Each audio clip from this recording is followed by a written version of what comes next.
Many of us plan for a better future, a better career, a more comfortable home, maybe even a car that finally doesn't break down. There's nothing wrong with wanting better. Everyone longs for something brighter. But what happens when things don't go our way? What happens when the promotion doesn't come? When the house falls through? When the dream feels out of reach? That's when life forces us to face a deeper question. How do we keep moving when tomorrow doesn't look like what we planned? There are 7 moments that often unsettle us, and with each, there is a way to respond. A path that steadies the heart, keeps hope alive, and offers something practical to hold on to. The first moment comes when our carefully drawn plans collapse. We imagine the road straight, but suddenly it bends. The job is gone, the savings shrink, the dream dissolves. It is tempting to see collapse as failure, but sometimes it is protection. A door closes to keep us from harm we cannot see. Other times it pushes us toward growth we never would have chosen in comfort. Wisdom reminds us that while we may chart our steps, it is the one who sees beyond us who truly directs them. So when plans fall apart, how do we pause long enough to see what still remains? We pause not in panic, but in stillness. In that pause, we breathe deeply. We name one blessing that hasn't fallen apart. Perhaps health in our body, food on our table, a friend who still cares. We remind ourselves, even if one dream has ended, life itself continues. That pause gives us the space to take one small step forward, steady, faithful, and unhurried. The second moment is delay. Waiting is one of life's hardest teachers. We wait for recognition, we wait for healing, we wait for answers that seem so slow in coming, and hope postponed feels like weight pressing down on the heart. Yet delay is not always denial. More often it is preparation. The soil must soften before seeds take root. The heart must deepen before blessings can be carried without breaking us. Here is where gratitude becomes our ally. Instead of staring endlessly at what has not yet arrived, we notice what is already here. And when waiting feels endless, how do we soften its weight and keep hope alive? We list, even silently, what we have today, that we are not living in a war zone, that we have food to eat, even if simple, that there is still work, even if imperfect, paying the bills. Gratitude does not erase delay, but it loosens the chains of frustration. And when waiting feels unbearable, we remember time itself rests with the Almighty. If He governs the stars above, He also knows how long we wait and why. The third moment is loss. Life does not only delay our dreams, sometimes it takes away what feels irreplaceable. Health weakens, relationships fracture, loved ones leave, time slips away. Loss feels like a thief that robs without warning. But even in loss, instruction is hidden. It strips away illusions of permanence. It forces us to hold tighter to what truly endures. Love given, kindness shown, faith nurtured. These cannot be taken by time or circumstance. The giver of life sees every tear, and none of them are overlooked. When loss weighs upon us, how do we hold both sorrow and gratitude in the same hands? We allow ourselves to grieve, but also to notice what remains, to appreciate the ones who still care for us, to enjoy the view just outside our window, the shifting light, the many colors of plants, the song of birds in the morning, to laugh at the antics of a pet that doesn't know how heavy our heart feels, to breathe deeply, remembering that oxygen, invisible, abundant, free, still fills our lungs with life. Loss will ache, but gratitude softens its edge.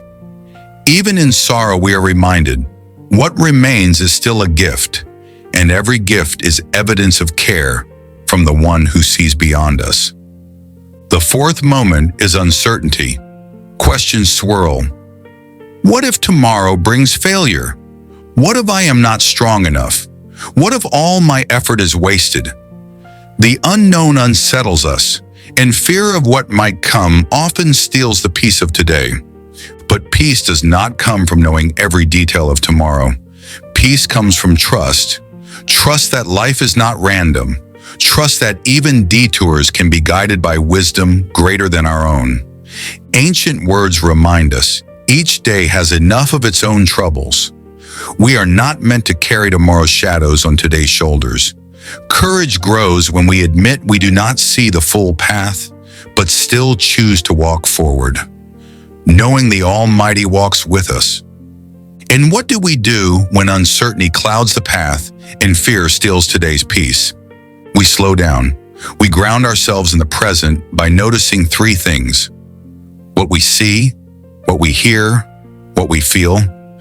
We pray or meditate, releasing the what-ifs into hands stronger than ours.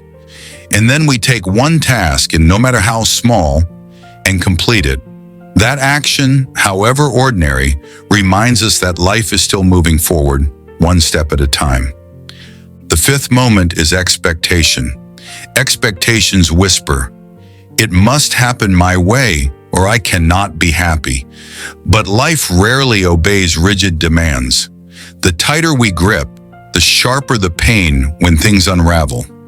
Hope, however, is different. Hope says, "I long for this, but even if life unfolds differently, I will continue."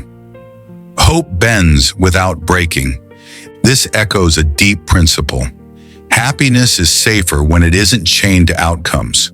True hope is anchored, not in fragile circumstances, but in trust that our lives still carry purpose, because the one who sees beyond us does not abandon what he has begun. When our expectations tighten around us, how do we loosen our grip and breathe again? We practice contentment. We remind ourselves of one past success, not to cling to it, but to remember we have overcome before and we can again.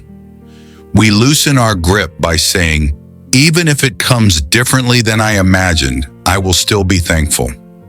Contentment does not mean giving up. It means resting in what we have while still hoping for more. The sixth moment comes when we look back and feel regret. The missed opportunity, the wrong turn, the years that did not unfold as we hoped. Regret whispers, "You've wasted your time." But nothing is wasted when it shapes who we are becoming. Detours build endurance. Failures humble pride. Even seasons of silence prepare us for a future we cannot yet see. There is comfort in knowing that nothing done in love is ever in vain. What we thought useless may become the very soil where wisdom grows. And when regret whispers that time has been lost, how do we uncover the meaning hidden within it? We reflect, not on what went wrong, but on what was learned. We ask, what strength did I gain from this? What compassion was born from this season? Then we write it down, not as a record of mistakes, but as proof of growth. And in doing so, we remember that nothing is truly wasted in the eyes of the giver of life. The seventh moment is the temptation to postpone joy. We say, "I'll be happy when the debt is cleared. I'll rest when the conflict is over. I'll finally live when I retire." But postponing joy only ensures that joy never truly comes. Life is not meant to be hoarded for a future milestone. It is meant to be lived now. Wisdom teaches that each day has its own share of struggles, but also its own share of gifts. Waiting for a perfect tomorrow blinds us to the blessings of today. And when joy feels postponed for another day, how do we learn to embrace it here and now? We notice. We taste our food slowly and thank the Almighty for it. We listen to the voice of a friend and remind ourselves how rare loyalty is. We step outside, breathe the air, and say aloud, "This moment matters." Joy multiplies when shared through kindness, forgiveness, encouragement. And when we choose joy today, we stop treating life as a waiting room and start treating it as a gift. And in every one of these moments, we are reminded that the Almighty grants us life today as a gift, not to postpone, but to embrace. When plans collapse and tomorrow feels uncertain, remember, peace is found in the small steps you take today. So pause just for a moment. Think of one thing you are grateful for right now. Not what you hope for tomorrow, not what you plan for next year, but what you hold in this very second. Uncertainty will always exist, but so will beauty, so will kindness, so will the chance to love, to forgive, to notice the gift of this moment. We may not control tomorrow, but we can shape today. And when today is lived with gratitude, humility, and trust in the one who sees beyond us, the Almighty and the giver of life, the future becomes less frightening and far more hopeful.